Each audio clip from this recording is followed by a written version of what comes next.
Hi everyone, it's Mrs. Boyce, Jack's mom. I wonder if anyone was able to guess who I am from my clues. I'm really happy that I get to be the mystery reader this week. I was hoping to do this in person for you, but this will have to work. We'll do it over video.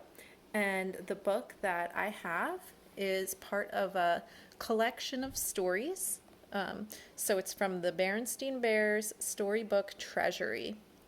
And I don't know if any of you know about the Berenstain Bears, or if you've seen these books before, but I remember when I was young that my parents used to read me books about the Berenstain Bears. And I saw this book at a thrift store. It's a pretty old book. And I got really excited because I hadn't seen a Berenstain Bears book in a really long time. And it reminded me of being little and some of the stories that my parents used to read. So the story that I'm going to read is The Berenstain Bears and Too Much Car Trip. And I really like this story because it's about when the family goes on a car trip. And I really enjoy taking car trips with my family and my kids. And the Bear family, they have two daughters and one son, just like my family. So this brings back some happy memories of some car trips that I've taken with my family and makes me think about some of the places I'd like to go in the future. So this is by Stan and Jan Berenstain. And the first part here says, never take cubs on long drives is a pretty good tip, but there may come a time when it's all worth the trip. So that's a little introductory paragraph to let you know what to expect in the rest of the story.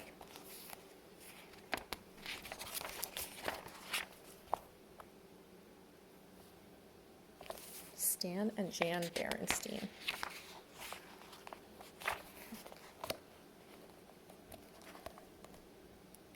It was just about vacation time for the Bear family. Brother and Sister Bear knew where they wanted to go on vacation. Brother's choice was Great Grizzly Land. Cousin Fred's been there twice, he said. He says it has all the biggest, steepest, fastest rides. Sister had a different idea. She wanted to go to Wild White Water Kingdom. Lizzie went there last year, and she says it's awesome. It's got a white water ride where everybody has to wear a bathing suit. It's got a pool that makes a huge wave, a corkscrew water slide, and I'm sure those places are fun, interrupted Papa Bear, but we're going on a different sort of vacation this year. Oh, said Brother, where are we going? We're going on a car trip, said Papa. As a matter of fact, I'm planning it right now on this road map. He was seated at the dining room table. He had a big map spread out on it.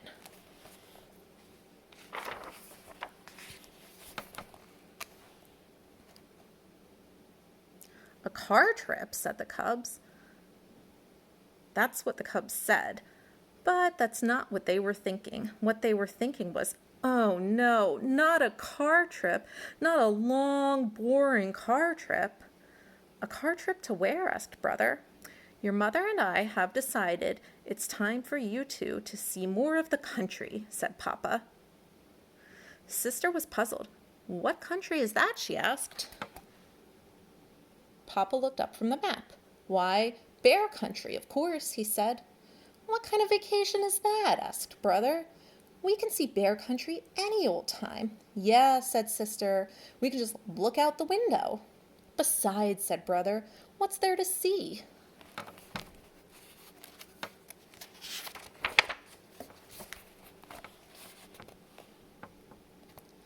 There's a great deal to see, said Papa, and a great deal more to appreciate.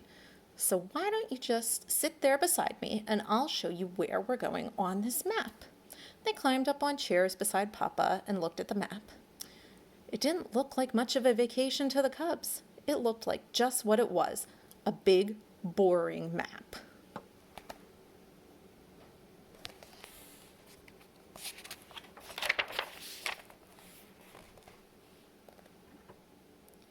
Well, what do you two think of our vacation plans? Asked Mama Bear, coming into the room with baby Honey.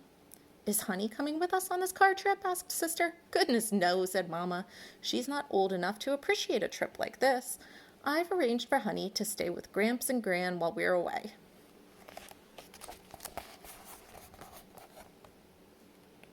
Lucky Honey, thought the cubs. She gets to have fun with Gramps and Gran while we have to go on a long, boring car trip. You know, said Brother, baby Honey is a lot of work. Why don't we stay and help Gramps and Gran while you two go on the car trip? Mama and Papa didn't think that was such a good idea.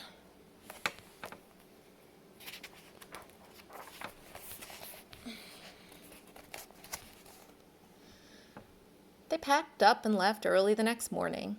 After saying their goodbyes to baby Honey, Gramps and Gran, they headed for the open road. Mama knew how the cubs felt, so she brought along things for them to do during the trip. She brought crayons, a book of mazes, and some board games. But the cubs were so determined to be bored that they ignored the things Mama had brought. They just sat in the back of the car with their arms folded.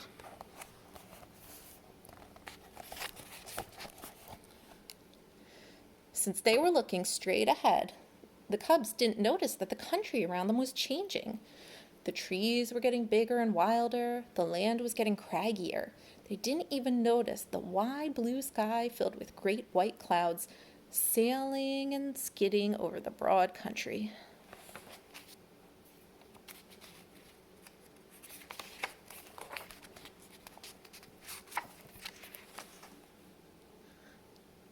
But there was something they did notice, a distant roaring sound. It's hard to stay bored when there's a distant roaring sound that's getting louder and louder.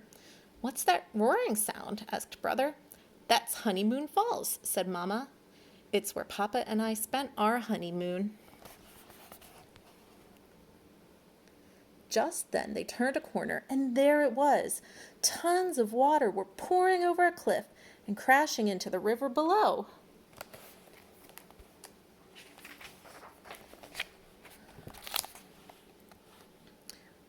Brother and Sister forgot all about being bored and said, "Wow!" They parked the car and went to Honeymoon Point overlooking the falls. They had to rent slickers to keep from getting drenched.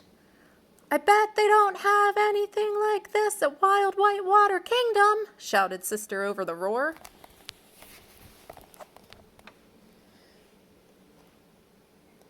"There's something I don't quite understand, Mama," she added as they headed back to the car. "If you were here on your honeymoon, how come I don't remember it?" Mama and Papa just looked at each other as Brother whispered, "We weren't even born yet." Silly. That gave Sister something to think about on the next leg of their car trip.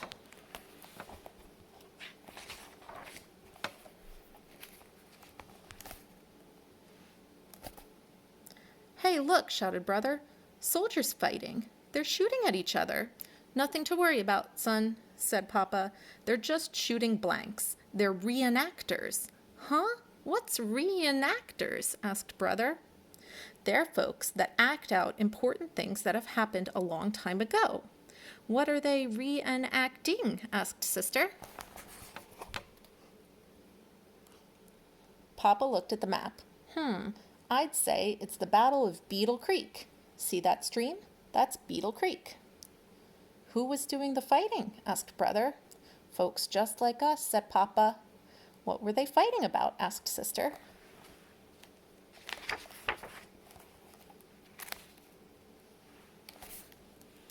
"You know, countries don't just happen," said Papa. "Folks have to make them happen, and sometimes there's trouble. That's what the reenactors want us to think about. Sometimes you can learn from the past and do a better job in the future. Look over there, behind that low wall." The cubs looked. "See those stones?" asked Papa. "They mark the graves of the soldiers who fell in battle." Brother started to say wow, but nothing came out. Sister took hold of Mama's hand and leaned against her.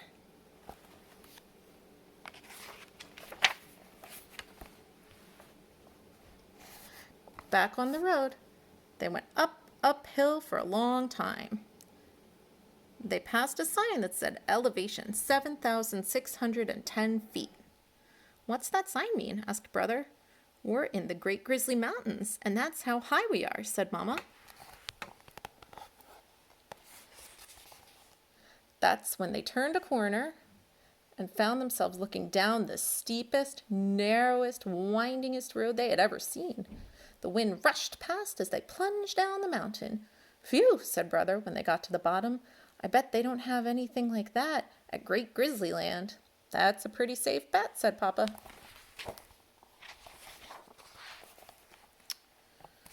Now entering Bear Country National Park, home of Mount Grismore.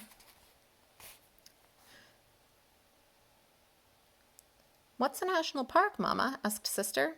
It's a park that belongs to the whole country, said Mama. What's Mount Grismore? Asked Brother. It's a very special mountain, said Papa. What's special about it? Asked Sister. You'll see in a minute, dear, said Mama.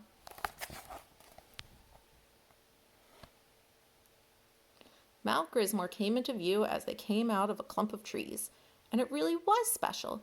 It had 3 enormous faces carved into its side.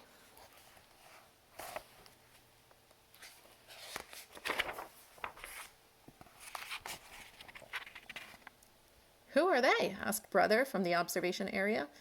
They're some of the great heroes of Bear Country history, said Papa. Their faces are carved in the mountains, so we won't forget them. Brother and Sister looked up at the great faces.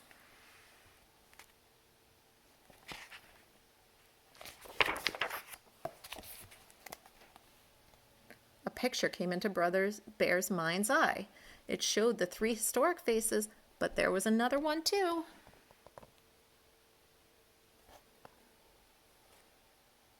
It was the face of Brother Bear. A penny for your thoughts, son?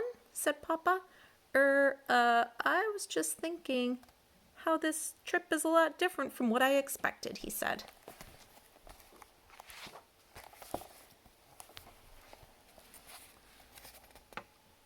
Of course, there was a lot more that happened during the Bear family's car trip. There were spilled drinks, bathroom stops, lots, sticky lollipops, souvenir stops, motel stops, and all the other things that usually go with car trips. But that's not what the Cubs remembered. What they remembered was the big sky, the great falls, the mighty mountains, the little graveyard at Beetle Creek, and the heroes of Bear Country's history in the side of a mountain.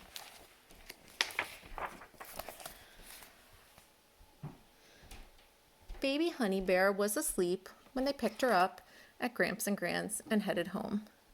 You know something, Papa? Said Brother as they climbed the steps of the tree house. We ought to take Honey on a car trip sometime. When she's old enough to appreciate it, of course. Of course, said Papa.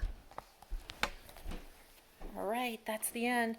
I liked how at the beginning of the story, the Cubs didn't seem to really want to go on the car trip, but by the end of the story, it seemed like they really enjoyed it.